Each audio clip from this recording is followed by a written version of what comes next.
Hey everyone, welcome back to my YouTube channel. I'm Colton, and last weekend I did a portrait studio shoot on medium format film, and I wanted to also bring along a digital camera so I could have some images to promote the shoot and kind of play around with while I wait for the film to get developed.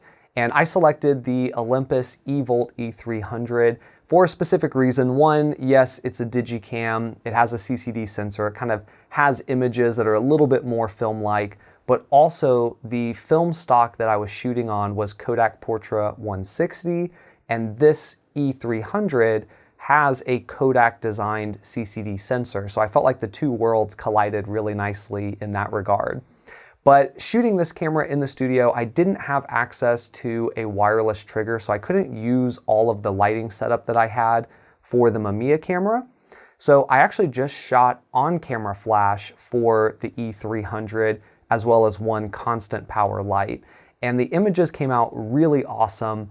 They have like a 2008 kind of vibe to them with that more direct flash.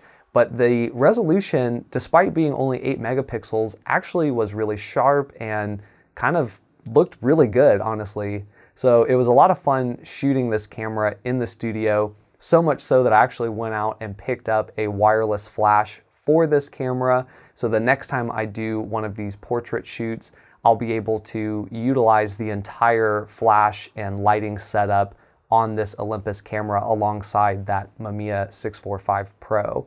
So I wanted to share the images with you all, kind of get your ideas about how they came out and just kind of share what it's like shooting an E300 in the studio as opposed to just like photo walks or friends, which I think is what we see mostly on YouTube. So without further ado, here's the shots I got in the studio.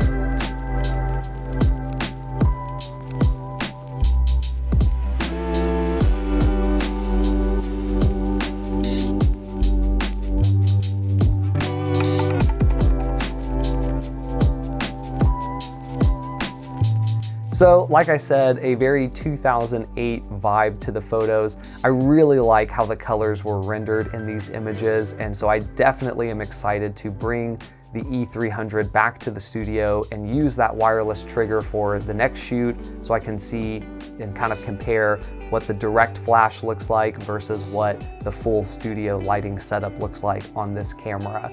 But one other thing I wanted to throw out, if you guys want to see this camera in some sort of specific shooting situation or some kind of photography environment that you haven't already seen on YouTube, let me know in the comments below. I would really love if it's within my power to use this camera in some very specific or diverse shooting environments and just see how an old digicam from 2004 holds up, not just on a photo walk, not just at parties of friends, but also in the studio or in some sort of specific environment. So let me know in the comments below where you might want to see this camera used. And in the meantime, if you guys like the video, hit the like button, subscribe if you want to see more content like this. For now, I'm Colton. I'll see you in the next one.